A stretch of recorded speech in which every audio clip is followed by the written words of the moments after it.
அன்பான தேவனுடைய பிள்ளைகளே, நேற்றைய தினத்திலே நாம் வாசித்தோம் அல்லது கேட்டோம். வேத வசனங்களும் மனிதனின் அனுபவமும்.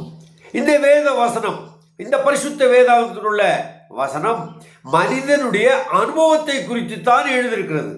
இதிலே பெரியவர்கள், சிறியவர்கள், பணக்காரர், ஏழை, மாய்மாலக்காரர், பரிசுத்தவான்கள், இன்னும் பாவிகள், இன்னும் அதிகமான பணக்காரர்கள், ராஜாக்கள், தீர்க்கதரிசிகள், என்னென்னமோ இருக்கிறது. இந்த உலகத்தில் உள்ள எல்லாவற்றையும் குறித்து சிறியோர் முதல் பெரியோர் வரை, ஏன் தேவனால் உண்டாக்கப்பட்ட பறவைகள், மிருகங்கள் அனைத்தையும் குறித்து இங்கே எழுதப்பட்டிருக்கிறது. எழுதப்படாதது ஒன்றுமே இல்லை.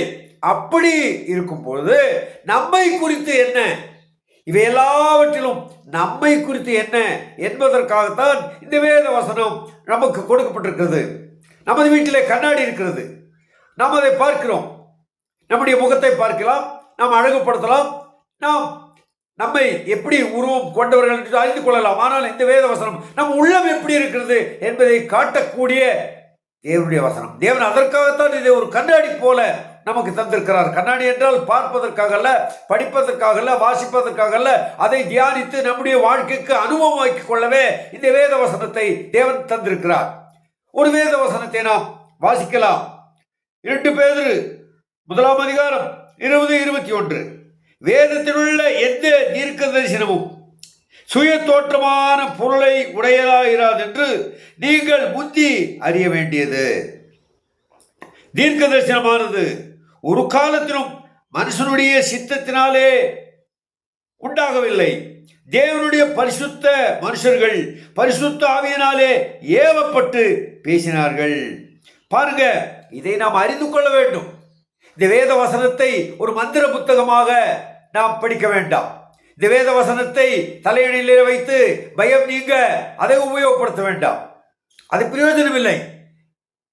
இதை நாம் மனப்பாடம் செய்வதனாலும் பிரயோஜனம் இல்லை. ஆனால் இது நம்முடைய வாழ்க்கைக்கு பிரயோஜனமாக இருக்கிறதா?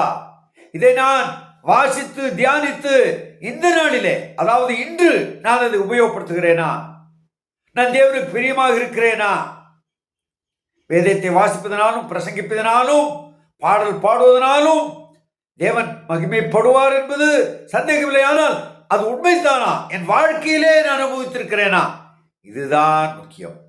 ஒவ்வொரு நாளும் தேவனோடு அனுபவம் உள்ள மனுஷராக இருக்க வேண்டும். அன்பான தேவ பிள்ளைகளே, இந்த பரிசுத்தவான்களின் பட்டியலிலே உங்களுடைய பெயர் இருக்கிறதா? இதை குறித்து சற்று யோசியுங்கள், சிந்தியுங்கள். தேவன் தாமே உங்களை ஆசீர்வதிப்பாராக.